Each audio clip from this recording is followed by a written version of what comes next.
Welcome to the 30-minute hour. It's the personal development podcast for entrepreneurs who are looking to level up and become unstoppable. I'm your host, Eric Twiggs, your procrastination prevention partner. Joining me as always, you know him as the super CEO, the business strategist extraordinaire, and all-around good guy, Ted Fells. Happy Monday. Happy Monday.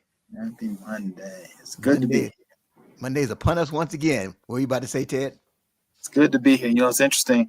I was out today grabbing lunch and I saw a gentleman and, you just make some small talk. I said, man, it's real rainy out here. I said, man, that weather's something. And he said, yeah, it is. He said, but not in Florida. I said, man, you're right. I said, man, I'm not complaining. He said, yeah, man. I said, I just put things in perspective real quick. Absolutely. So just prayers and everything for folks out there dealing with what you're dealing with out in Florida. But it just makes you, when you're thinking about what you're dealing with, you make think twice sometimes when someone else lets you know about others that are going through something.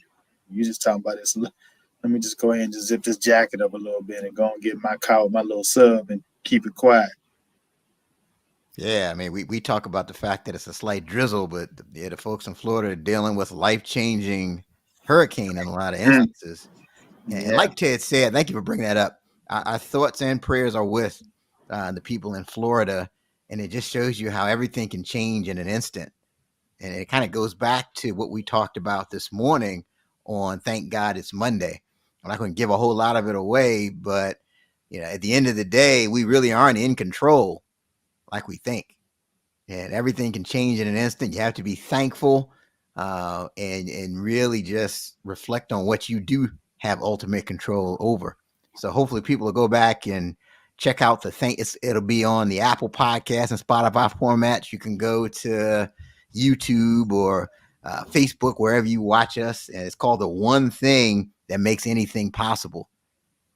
But as you can see, this is not your everyday podcast. It's not your everyday podcast. I don't think I pre-warned Pat that we do things a little different. That's right. But Pat's an Omega man, so he can. Here we go. Any opportunity you get to plug the Omegas, there you go. We adjust. So we can adjust. We can just. We can flow. We can go with the flow. I said, man, Patrick, I'm going to make sure you got these questions I sent to you. He's like, man, I'm a Q. Come on, man. This storm has got to make my connection unstable. Why my connection not dropping? Ted, I thought that I'd bring that up. This may come up again. That's all right. That's good guys. That's all right. Yeah, no, great guy. We're all spring 90. We were all initiated into our fraternities in spring 90. Ted, Kappa Alpha Psi. Pat will give him a formal introduction here in a minute. It's a proud member of Omega Psi Phi. I may mention that again. Yeah, like I said, it's not your everyday podcast. We're a little different around here.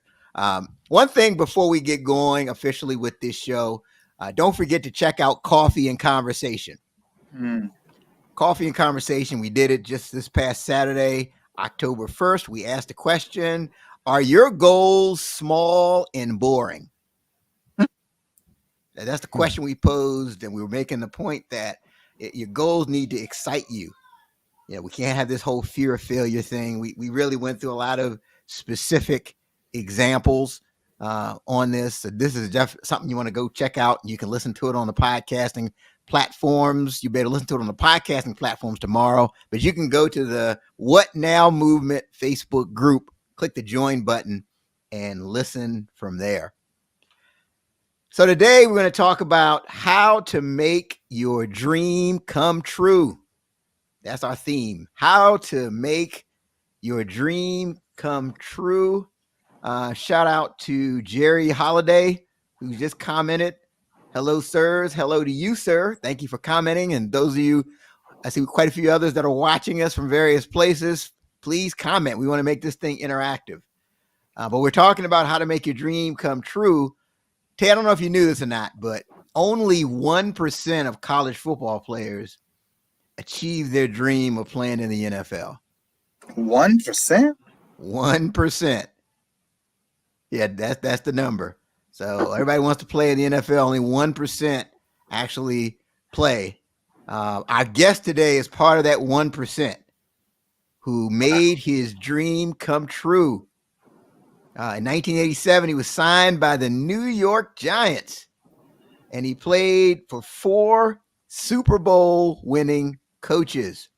He's the author of the following 2 books that chronicle his journey and his life experiences: Before Common Ground and Upon This Ground I Trod. And there's something else I need to mention about him that I haven't said about him yet, Ted. I haven't brought this up, so I need to make this announcement. He is a proud member of Omega Psi Phi Fraternity Incorporated. I'm about to, where's my wireless router? I'm about to pull the plug on this. I'm not sure I mentioned that yet. I thought I put that in there. All right. So please join me in welcoming to the 30-Minute Hour podcast, Pat Morrison. Welcome. Good to be here. Thank you, gentlemen. Thank you. Welcome. 1911 was a good year. Let's just cover all the bases. It was a great year. All 3 of us can agree on it. We can agree on that. It's a great year. Was a great year for sure. Yeah, you have a fascinating story. I want to get into it. I want to make sure everybody has that perspective. So tell us about your challenging childhood that you endured, and how did it shape you into the person that you ultimately became? Well, first, Eric and Ted, I thank you again, right? Thank you again for having me on the show. I really appreciate the opportunity to be on your platform. And like you said, express and tell folks about my journey to the National Football League. Because yes, very few of us have the opportunity to play amongst the great athletes that we have here around in America and around the world. And I've been afforded the opportunity to do it, even for a short time, but I was there. Now, what got me there, right? So that 1% is, I would say, is a special breed.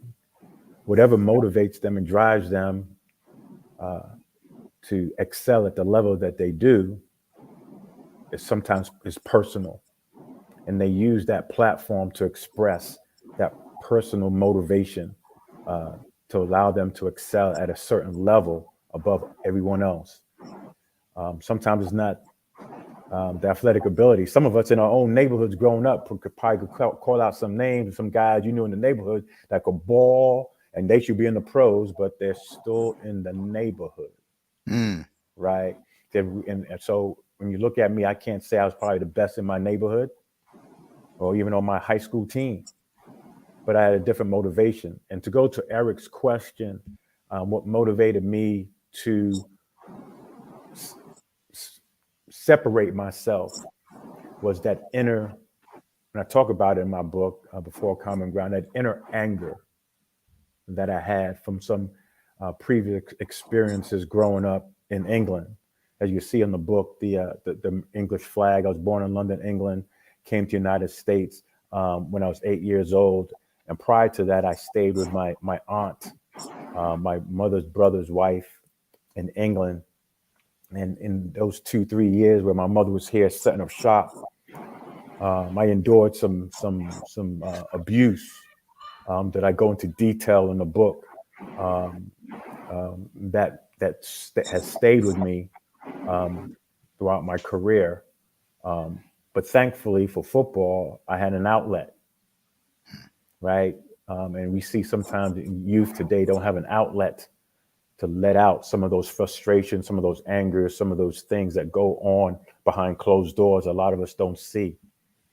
So I thank my mom for traveling, migrating to the U.S. I thank America for even having a sport called football that allowed you to go and knock people's heads off and it be legal for me to have the opportunity to play this game. And so that's what motivated me. I had some deep-rooted issues that I found a platform to escape to.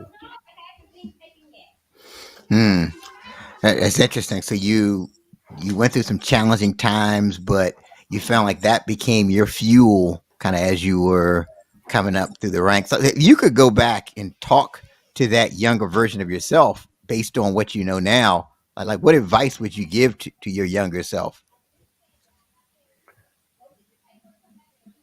The advice I would give to myself, well, I would say this, right? The advice I would give that I found important that helped me through that period of time, separation from my mother.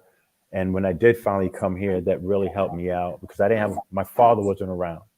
You hear many times that you say, well, my father's not in my household. I didn't have a father who raised me. Well, that's not necessarily something that's in a vacuum, unfortunately, in the African American community. That is a widespread thing that we have to deal with. But I didn't have my father. But what I did have was men in the community that helped my mother. I had an uncle. He was still there. He wasn't necessarily the aggressive type, but he when my aunt went overboard, he helped me and he protected me. Right. So I still had someone. I had some cousins there. They were scared of their mother, but I still had my uncle that protected me. Right. From the onslaught, to say the least. And even when I came here, I didn't have a father here, just me and my mother. I had my football coaches, right? So I was introduced to the game when I was 8, 9 years old. I had some friends. I made my way. You know, when you come to New York, like I said earlier, you sounding funny, you looking different. And, you know, guys in the neighborhood going to test you a little bit. And I had to stand up. And then there was guys in the neighborhood that started to protect me from other guys. So it became a community thing. Um, and people started protecting me. So to your question, build good relationships. Find people that's doing good things. Young people, associate yourself Bill, with other people, other young people that's doing good things, that's positive, that care about you, you know, and doing something with themselves, and associate yourself with them. And I was lucky enough to have guys that love football. We came from an era, you know, we didn't have video games like they got them now. Like we came out of Atari. I was like, you know, you was lucky if you had enough money to buy Atari. If you didn't have Atari, you was outside playing ball. You was outside with other young people, socializing, getting to know. And so I associated with some good people that were a lot of them were athletes, and that got me into that that that line of being an athlete, a student athlete. oh, that's awesome. So, how old were you when you first had the dream of playing in the NFL? The dream of playing in the NFL truly didn't come until maybe my sophomore, junior year in college. Yeah. Right. So I played middle school, and my first year playing Pop Warner football, I got the MVP, defensive end. Didn't know left from right. They just said, Pat, line up here and run as fast as you can and go tackle the guy with the ball in the backfield. Right. And it's Pop Warner football, and I won the MVP my first year. But I was just playing and learn the game and to be part of a team.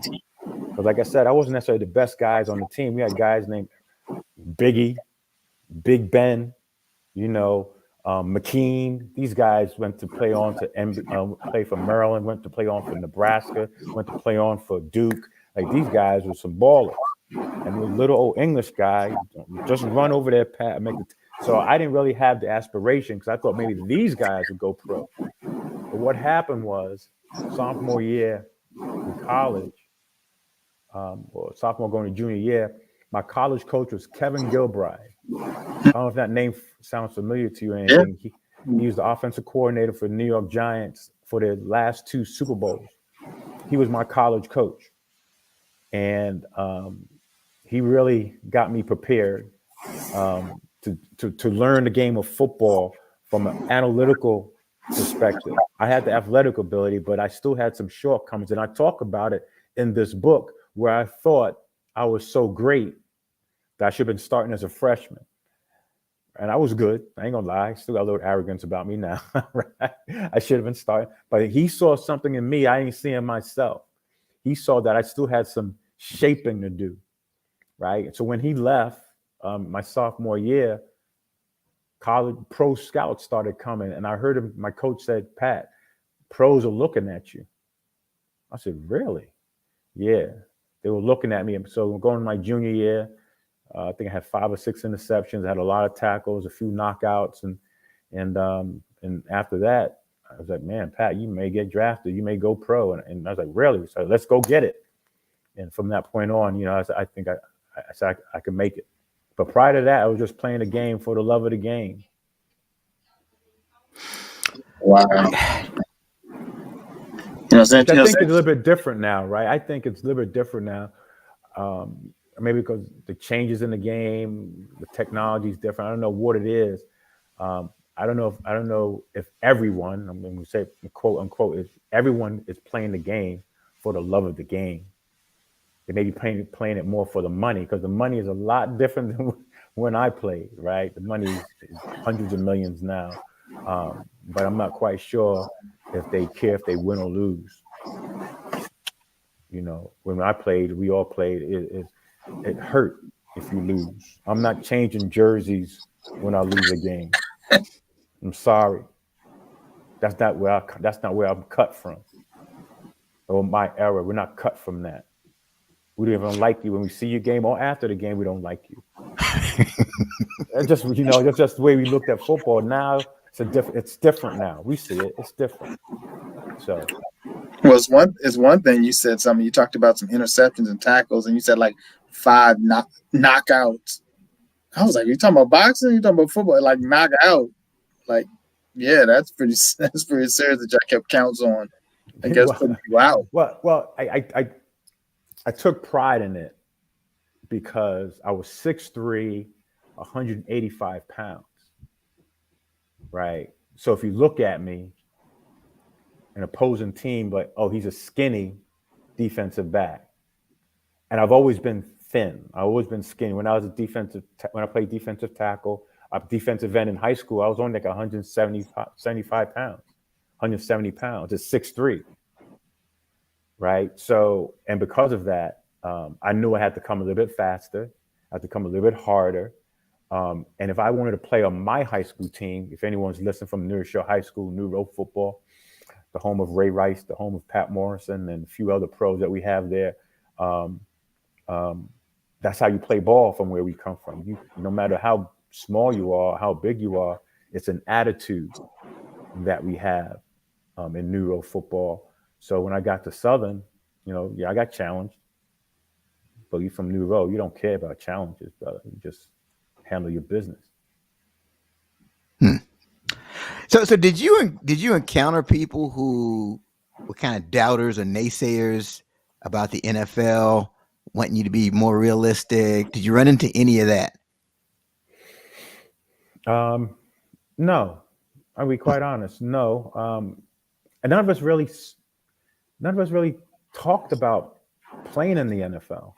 No one has ever talked about playing in the NFL. In my second book, as I slide it out, that's marketing right there. But right, I talk about there's a situation when I do get picked up for the Giants, and after mini camp, I come back to school to finish out. After the draft, I come back to school to finish out the semester, and there's a rumbling by a particular individual that says to a female that we both know that he's not going to make it. Right. Someone I know close is talking like that. Right. So there's people that say, wow, he's not going to make it. He's not going to make it. So there's naysayers out there no matter what. But, and she, she talked to him about it. She had my back. She supported me. And I just did what I could do. Like we talk about God, he's the best of all planners, man. Man talks, man thinks, but God is the best of all planners. So he planned for me to be there, and I had the opportunity to be there. It's short as it may have been. I was there, signed a contract, I got paid some good money, and I'm happy to be part of the 1%. Wow.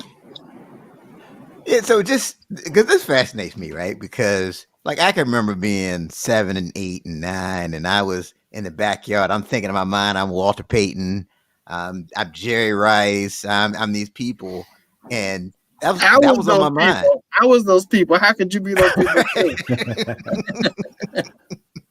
The same So time we were the same people. I can relate to having that desire, right? Yeah. But what I can't relate to is achieving something on that scale. So please tell, like what's it like to when you sign with the Giants? Like how does that feel to achieve a dream on that scale? Once again, I talk about in my book, Upon This Ground I Trod, because I was reading some of the chapters this weekend as I was flying, and I was saying to myself, some of the chapters that reminded me when I got home. The draft was like on a Wednesday or something, April. I was home, got called, went out to Giant Stadium, which is like 26 miles away from my house. Came back, and I was living in a tenement building, and I'm looking out my bedroom, and I'm looking at the same street I've been walking down for the last 8 years, to the north, to the west. I'm looking at where I went to middle school, and I had to walk 3 miles to middle school, 4 miles to high school, and down the street, and I talk about it in my book, 2 blocks down the street is our barber shop where Harry Carson used to get his hair cut. And we used to see Harry Carson in there every other Saturday or so getting his hair cut from Mr. Al. Right. So yeah, man. So it's like surreal from you can see where you were as an 8-year-old, 9-year-old, middle school to the left, walking down North Avenue to the high school, and on the way you might be running to Harry Carson at the barber shop at Al's. So it coming full circle is just like, wow. Then you walk into the stadium, I'm like, this can't be That's real. got to be crazy. That gives you chills right there, man. It can't be real, Your home team, right? My home team, brother. Wow. My home team. Interesting you say that. Yeah, it was my home team, but my first team was the Steelers, right? It's the Steelers, and they're not in the same conference, and so I'm a Steeler Giant fan. But yes, first team, home team, Steelers, right? 26 miles down the road. So was there someone that you ran up against that maybe as a younger person you were a fan, other than Harry Carson? Was there ever like a starstruck moment you had because there was somebody that you used to watch on TV all the time, and now you're on the same field with them? Now, you know what the answer gonna be. Lawrence Taylor, LT. Oh man, he walked into the room, brother. It's it's not blasphemy, but I just want to use the analogy.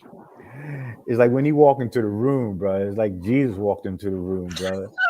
Like it's like, wow, like that's him. That's the guy. Like move out the way. But he's also like laughing. He's carrying on. He's joking with everyone. He's one of the best personalities,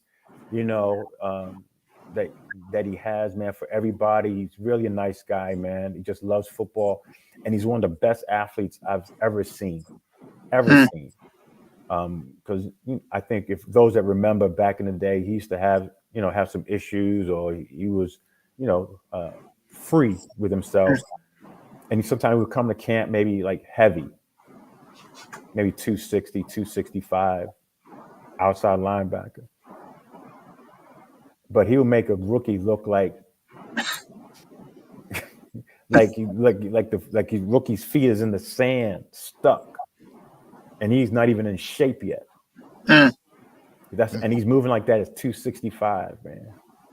It's just unbelievable just to see a man just his size move so quickly and we all see the kind of plays that he makes, right? So I guess I was in awe with him, obviously, and I talk about it again in my book. I had a bad practice, and I'm sitting in my locker, and Phil Simms came over and sat next to me, and he asked me like, it's okay, rookie, because I've been where you are, and I was like, oh, you've been where I am, you know what I'm saying? But he's from Morehead State. I didn't even know at the time. He's from a Morehead State small school. So I'm from a small school too, but you could do it. You could just keep working hard, man. Don't worry about today. So, to have Phil Simms come up to you and talk as a rookie, I felt that was special as well. in a surreal moment. Yeah, so they were the defending Super Bowl champions when you signed, right? Right. Yeah.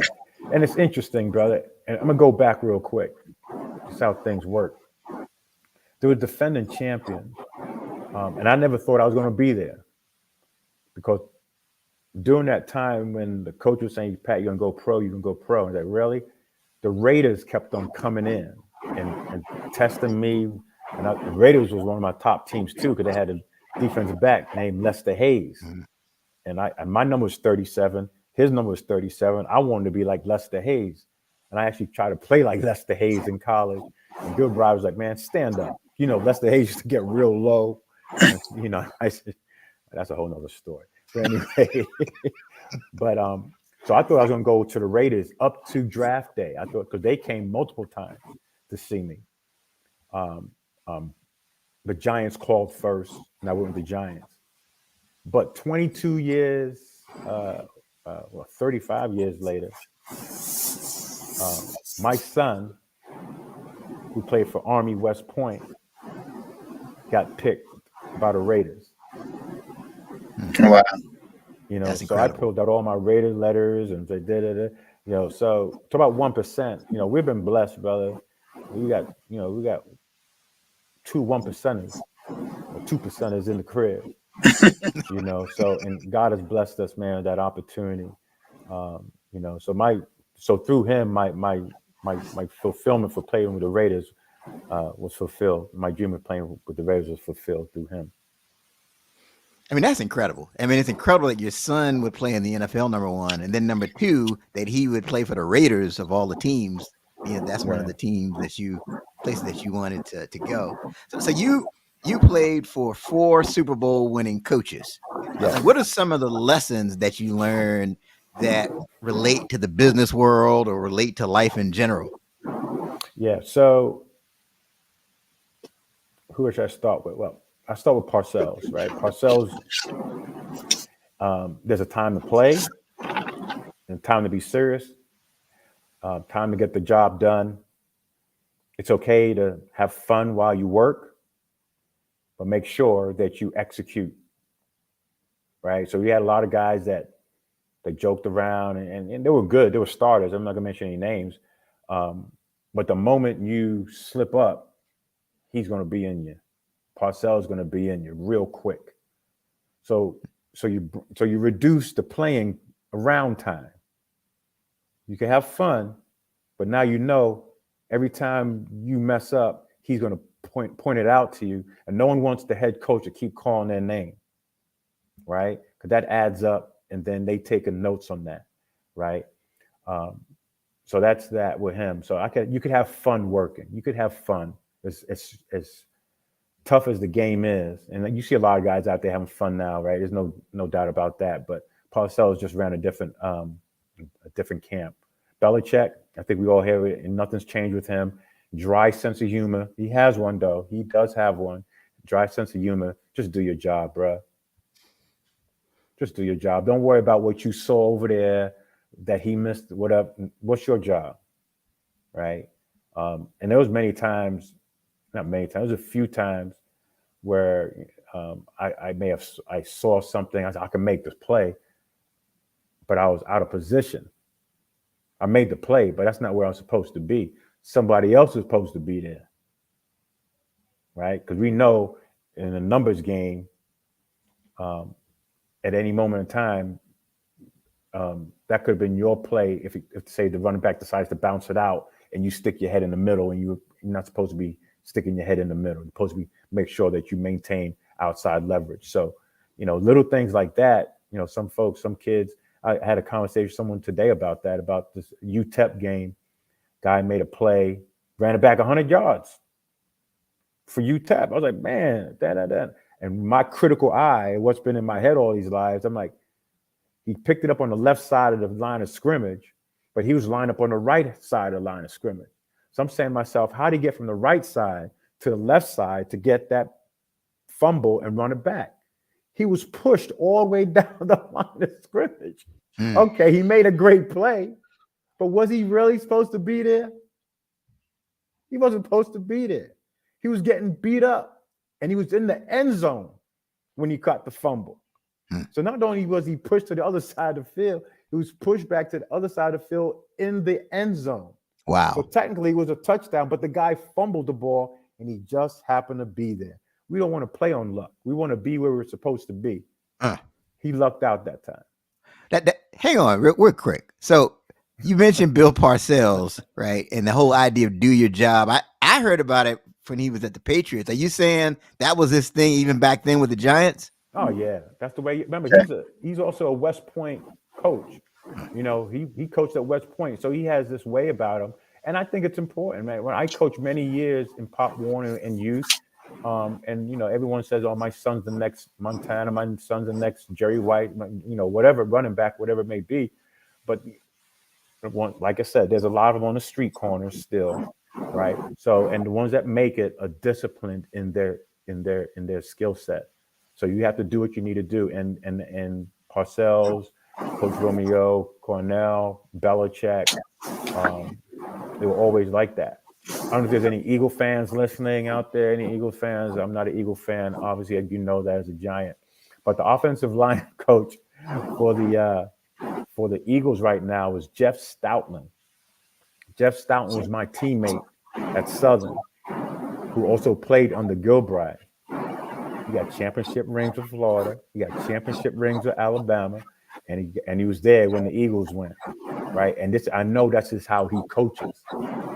So the successes you've seen in the past with these teams, I know Stoutland has a hand in that, and I know what he's preaching to those linemen of how to be good and how to be the best, right? And you see you see how we do things around the league and the people that we produce. Kyle Pitts is one of the guys I coached as a young kid. Tight end for the Falcons, you know. So, you know, and he's one of the great ones. Wow. I know I interrupted you. So you said that one of the lessons was, you know, you can have fun, but when it's time to work, you have to work. You learn from Belichick. You had to do your job. And that, I think that's a profound point, because sometimes you can be in the wrong place and something good happens. But over time, being in the wrong place will come back and bite you. Exactly. That's a great point you made, that you can't, because a lot of times you try to rely on luck. You know, you're not going to get lucky every time. Correct. That's the point I'm making. Yes, sir. Yeah. So any other, I know I cut you off earlier. Any other lessons? Regarding my football play and what I took away from that? Yeah, what you took away from those great coaches. Yeah, I just, never give up on the underdog, right? Never give up on the underdog. You know, sometimes we don't. Like, once again, coaches, they know what they're looking for, and I do the same thing when I coach youth. Sometimes you got some naturally talented young people out there. They're just out there doing their thing, and sometimes people forget about that guy on the sidelines. That's not necessarily the biggest kid or not the biggest linebacker, maybe not the fastest, but there's something about him, like his will to play, right? I feel like he will sacrifice his body to go in there on the kickoff, whatever, and make a tackle. And I had players like that. I had players in Pop Warner kids, and after a while, you play him, you continue to build that confidence, and he's going out there working twice as hard for you, and he's making those plays. And next thing you know, the whole team is circling around him, supporting him. What does that do for that player? It just encourages him, strengthens him, motivates him to even to do even more, right? So that just makes a team better, right? They say there's no I in team, and there isn't in the word, but there's individuals that have responsibility not only to themselves but to their teammates, right? To be examples. So I took that away, man. That watch out for the underdog. Don't throw anyone away. There's always something that someone can do that could help your organization, that could help your team. It's got to find their skill set and what works best for them. Yeah, another great point. It's hard to measure somebody's will, somebody's tenacity, and somebody's persistence. Yeah, you just, like you said, I think you just never know. And so now, I mean, you have this identity as you're this successful football player, but then the time came when you had to leave the NFL, right? What was that transition like? Oh boy, as I market my book again. That's Got good. a little. You gotta, Got we to tell do it. jokes too, bro. We tell jokes too every now and then. So, what ended the career totally? I talk about it. Um, um, I hurt my lower back, L4, L5, and for a period of time there, I wasn't able to walk for like a year. I wasn't able to walk, and I eventually had surgery on my lower back. I did everything, traction, name it, yoga, everything. I just couldn't walk. So I had the surgery. So now I had to hit the real world, right? So one thing that I'm thankful for was that I didn't put all my eggs in one basket, and that I said, I got my degree, and I got my degree in 4 years. I don't remember if they did. Correct me if I'm wrong. If we had those, they might have guys playing 5, 6 years. I don't remember if we had guys doing that back then, but I didn't, right? And I graduated in 4 years. So once my career was over, I transitioned into the working world, and I also had a daughter that was born at that time. So I know I had to get something going, right? I was used to a certain lifestyle. I was getting paid pretty good money, and so I know I had to get it going and maintain that and do my best to support her and myself. So got into the working world. It was difficult. But even before I started doing that, I went into a state of depression because I couldn't do anything for 1 year, for a whole year before my surgery. I felt real bad, and I was in a state of depression for a year because I couldn't play sports, I couldn't do anything, and my career was going to be up. And this is after I left Miami, which I talk about in this book. I was down in Miami Dolphins for a minute, and I played arena football. It's inaugural year. But once it was all over, and I realized I couldn't play this sport that I love so much, I really went to a state of depression for a minute. And it took me a while to get out of it. And that anger came back. That anger that motivated me to play, that happened from living with my aunt, that came back. So I wasn't necessarily the most pleasant person to be around either. In that period of time in my life, it was a dark period.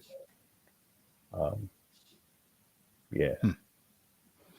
Yeah, thank you for sharing that. And there's entrepreneurs that are watching us now, and there's some that I've worked with who are going through similar things, right? Where their identity is tied to this business, family business, and they have to close it or they have to sell it.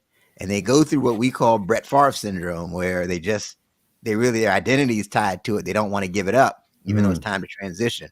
What advice do you have for that entrepreneur based on your experiences? Okay. So as an entrepreneur now, once again, everyone doesn't see what you see. Everyone doesn't have the same aspirations as you have, or see the objective as you see it. And I've started 2 businesses with my partner, and both times you got naysayers that says, nah, it's not going to work. It's not going to work. It's not going to work.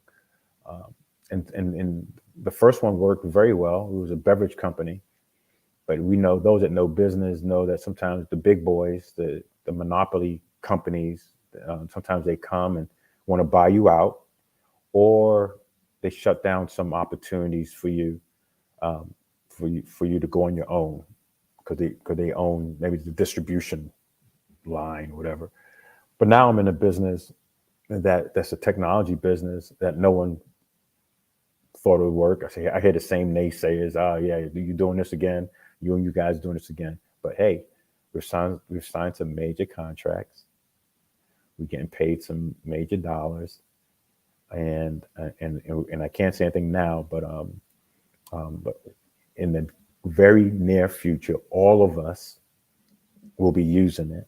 And I could at least give you the website. You could look at it for yourself.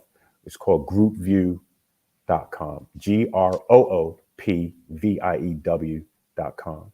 new technology that's out there, and it has multiple different verticals that it's able to help in. So we're doing that now, and we're very happy where we are. But the point, to your point, everyone doesn't see your dream like you see it. Everyone is not forward thinking as you may be forward thinking. So we don't. And what my partner told me, he said, Pat, when we are where we are now, people are talking. Those people that talked back then are now questioning us now and want to know more now. So he said, Pat, put your blinders on like a racehorse. I said, but they're my friend. Pat, he said, Pat, put your blinders on like a racehorse and stay focused. And because of that, we've been able to build some really good relationships and sign some NDAs with major telecommunications companies that are looking at us to do some things. And and one or two of them we're already doing that they're going to be launching on their own, but we're going to be the engine for them. So, so to those entrepreneurs, if you really believe in your service, and it could be an asset, and you think it's going to be changing people's lives and can make a difference in your lane, put your blinders on. If you have to go alone, you go alone.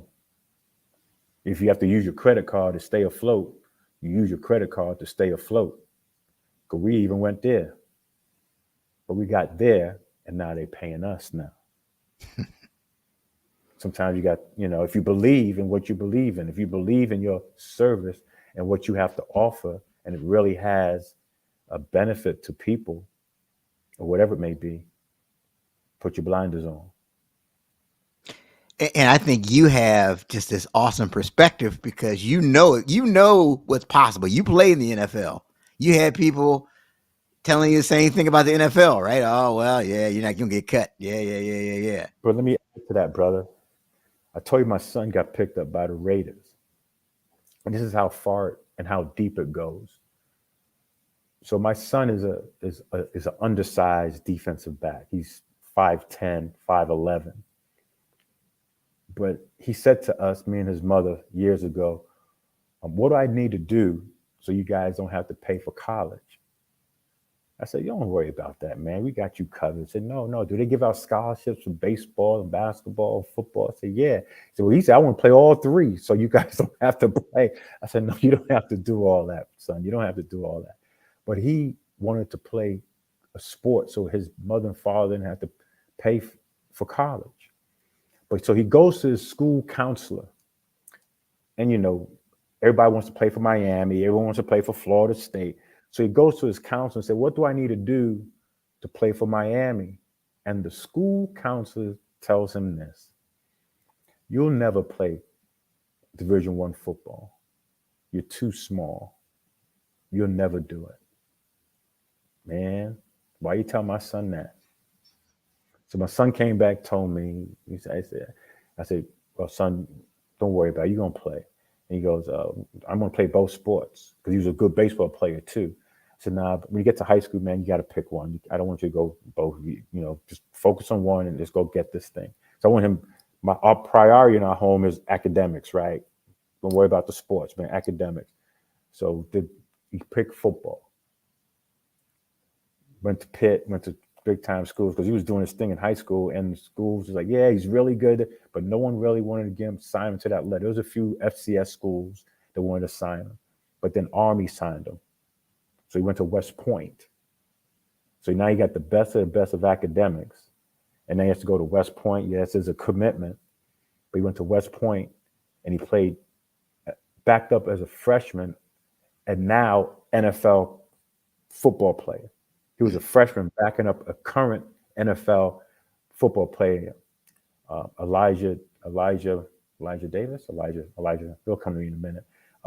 So he was his backup as a freshman, and so he's been starting as a sophomore all the way through his senior year, and he was the only one on the team that got signed a contract with the Raiders, and with bonus money. Long story short, he retired because his body was breaking down. He had some injuries. his memory. He was like, Dad, I'm not going to play anymore.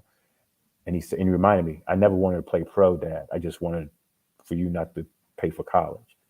But he made it to the NFL, right? Because he wanted to make it, and he was focused, blinders on, that this is what he's going to do, even though he was undersized. And they moved him from DB to linebacker. It's like a defensive back linebacker position, like what they call rover. So he was blitzing all the time at 195 pounds, at 5'11". So over 4 years, it took its toll, right? But he signed with the Raiders. So the point is, back to your question, is that there should be no barriers as an Englishman that's not organic to America, that knew nothing about American football, that necessarily didn't have the cultural connection to America at first, has been able to live the American dream.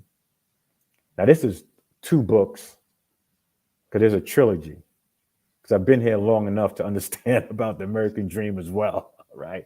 So wait for number 3, then we're talking and we'll put this whole thing together. But, and generally speaking, I'm able to live the American dream because I believed, I love the sport. America allows you to play it. I'm able to teach other children, and I was able to teach my son how to play this game, and he's carried on the legacy. And that's for business as well, man. We could achieve what we want to. America allows you to do that. And it's not like we're in Russia and you get too much money and you're not sure if you're going to be at work the next day because someone's going to take over your business. The government. America allows you to do that. So if you have an opportunity, if you have a business, I believe, as an entrepreneur, go for it. Put your blinders on and live your American dream. Put your blinders on. If y'all are watching this, y'all need to do just like this. Put your blinders on. There's a lot of applications for that. Your son's story is truly inspirational. Being undersized, being told that he couldn't play Division I, he ends up making it to the NFL. You just never know. Put your blinders on. That's a key takeaway. So you got the 2 books. I know we've been talking about them throughout the show, but I want to get a little bit more specific. So your first book, Before Common Ground. So where are people going to get from reading that? All right, Before Common Ground, as you can see, that's me. And that's me in my jersey. I was born in London, England. That's why I have that. Came to the States when I was 8 years old. I'm living the American dream. So why is it called Before Common Ground? Because now we watch television, we watch football. We see that there's a lot of football players from Nigeria, Australia, from around the world that's playing this American game, which is beautiful, which is wonderful. But now we think about 1985, 86, 87, or in the 80s, very few. I think Christian Okoye came in the early 90s that played for Kansas City Chiefs, the Nigerian Nightmare, I think they called him, right? But prior to that, we didn't hear about football from a multicultural perspective, right? So I call it Before Common Ground because it talks about this young Black boy coming from England, coming to the United States, and participating in an activity that wasn't too common to him. And he made the best of it. Great. So we got Before Common Ground, and then your next book, your most recent book, Upon This Ground I Trod, which you just happen to have right there. Just happened to have it. Just happened laying around the house. The same guy actually playing the game, and it talks about the transition that I went through from playing. And interestingly, I do have a piece of this book that talks about my relationship with the Miami Dolphins. Isn't that interesting, right? So with what's going on with Miami these days. So I talk about my interest. I talk about my experience with them and me leaving Miami camp with a contract, but I left it. They offered me a contract and I left it because of some questionable decisions that they decided to make after promising me some things. And from there, I went to arena football and just played arena ball, and then just called it a day after that. So that talks about my football journey, those experiences. Talk about the birth of my daughter, dealing with that. Now I got to pay child support and the whole 9 yards, and just now get my career back online and buy my mom a house and different things like that. So it talks about all those things as part of my journey, in America, and that's what that's about. Great. And definitely people need to pick up a copy of both of those books. So what's the best way for people to connect with you and get copies of those books? So if you would like a signed copy, you could always cash at me. That's where I am right now. Forgive me. It's $Shaft, SHAFT 90 dollars, and you cash at me $20, and I will sign, and I will send you a signed copy of my book. Right. If not, of course, it's on all platforms, including Amazon, and the publisher is Dorrance, DORRANCE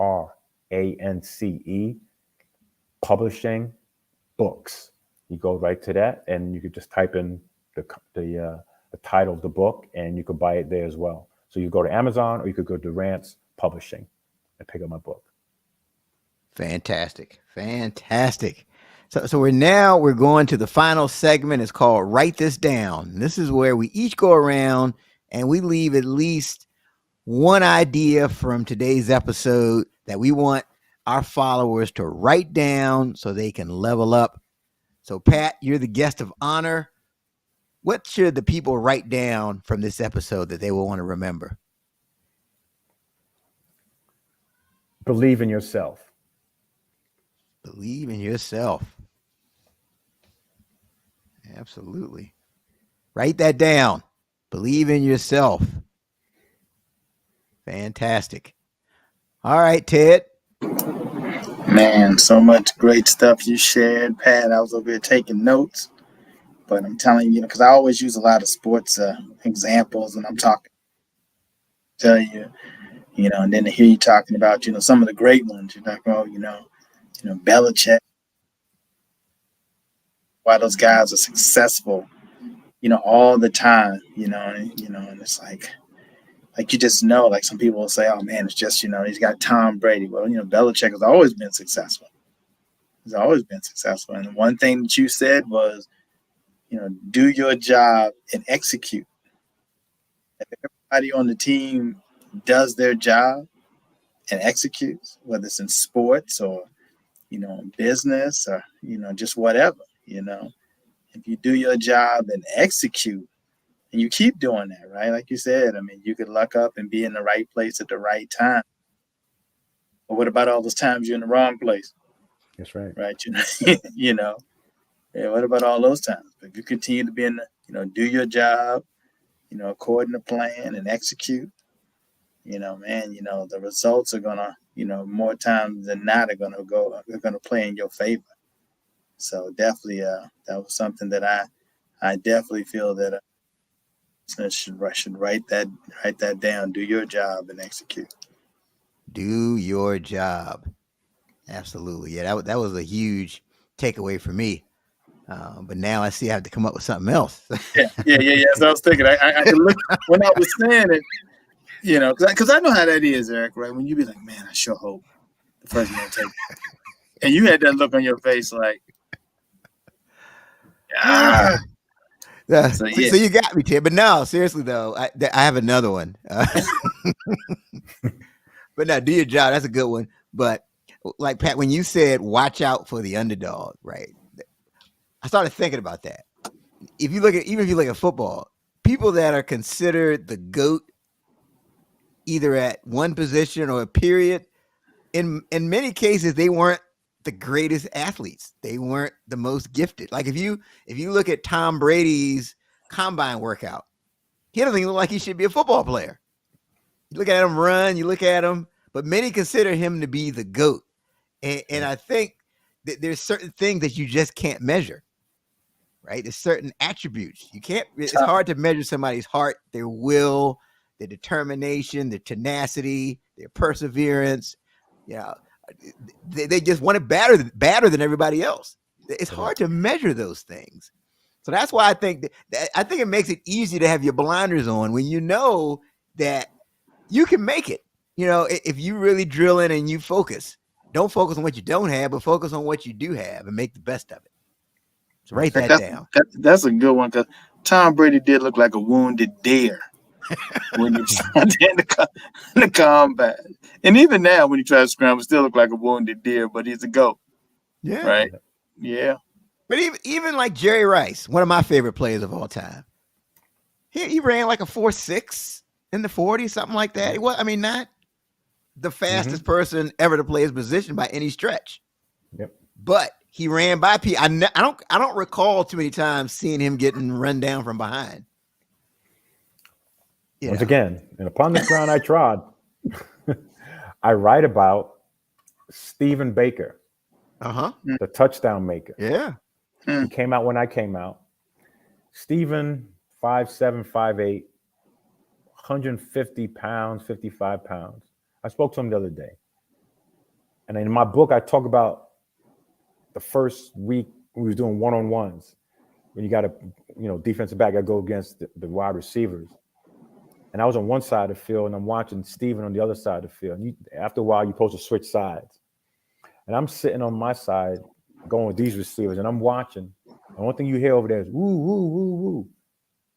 And Stephen is beating everybody. The veterans, Terry Kennard, Mark Collins, all them guys. He's making them look bad. And he's 5'7".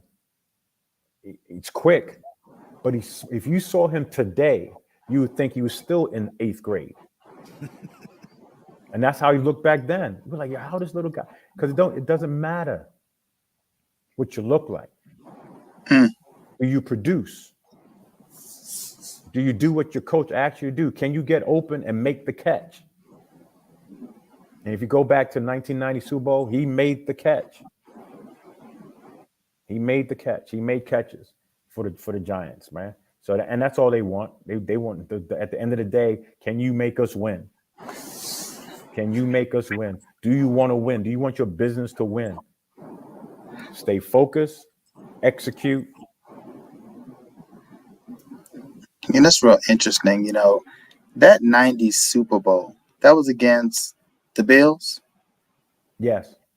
It's so funny. So today I was having a conversation with my team, and I was talking about, executing, right? We had some recent, proposal losses, and I was just talking about that. And I talked about the Buffalo Bills. So funny we're talking about this. I said the Buffalo Bills went to 4 straight Super Bowls. And no one would, when you start talking about the greatest of all time teams, Giants, Patriots, 49ers, my team was one of them back then, Washington back during that time, right? Those teams are always there in the mix. But no one was talking about the Bills when the Bills had Hall of Fame quarterback, running back, receivers, 4 straight Super Bowls, right? That is a major feat. But because they didn't win any of them, they're not in that same discussion. Yep. So it's just ironic that we're having this conversation today. So it's interesting. Yeah, absolutely. But yeah, you could probably do a whole show on them, just the resilience to come back from that. That's just crazy. A lot of those teams, you have that Super Bowl hangover, right? You lose one, you're just not the same that next season. Right. Come back again, but they would back. Just think about the first time you're like, okay, we're gonna get there. You get there that second, you don't get it. That third time, you probably like as soon as you come out there, you probably like, here we go again. Like if anything goes wrong, it's like here we go. And that 4th time, you might as well say, look, we're good. We're not even gonna play it. They got it. Because mentally, man, that just got to be hard.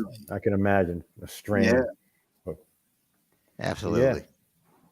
Yeah. So, great. Pat, definitely want to thank you for sharing everything you shared and being a great guest. Again, I know you talked about it before, but let people know how they can get a hold of you and get a contact with your book and all that good stuff. Yeah. So once again, I'm gonna give you. I'll even give you my email, right? So my email is real simple. Patrick Live Well. Patrick LIVEWELL at yahoo.com. If you would like a book signed by me, $ Shaft SHAFT 90. I will send you a signed book by me. If you want to go online and buy it, not signed, you could go to Amazon and look it up, or Durrance Publishing Books. It's DORRANCE Publishing Books, and you can pick up my book there as well. And it's on most all other book platforms as well. So, excellent. Great. All right. Yeah, this has been another one of those shows. I have so many other questions, but Pat, I know you got a lot to do, so I don't. Pat ain't got time. Be sitting talking to you all night, Eric. You got stuff to do. Not all night, but it's been great though, guys. It's been great. Eric, I really appreciate you reaching back out to me. Ted, it's been great. I really thank you, gentlemen, for having me and just allowing me once again just to tell my story, and hopefully it could be a little inspiration to someone out there, some young youth, and that would like to hear my story. I am also open for speaking engagements. So this is how it all started, right? I was talking to a teacher, said, "Come on in and talk to my class," right? Come in, tell them my story. They said, "Pat, you should put it in a book." So it went from speaking engagement to a book. But speaking engagements, what I do as well. So if there's anyone out there who'd like for me to come, you can also reach out to me in my email, and we could work something out. Yeah, this was good not only for young youth but for old youth. Exactly. No, absolutely. I've talked to Rotary clubs. I've talked to high school teams. I've talked to a lot of different organizations as well about fortitude, perseverance. Will, overcoming stressors. Building relationships. All those different things is all wrapped up in this journey. But at the end of the day, you could be successful. Right, you can make it work, and just having good people around you, to support my wife and my friends and the fraternity has allowed me to, talk about my journey. Fantastic. Don't forget to share the show. Share the show. That's right. Don't keep Pat a secret. Share the show. This is a truly inspirational episode. He's got some great books that everybody's going to want to read. That's right. And also, don't forget, you can listen to this episode on Apple Podcasts or Spotify or any of those other places you like to listen and consume content. That's our time for this week. And until next time, have a great one.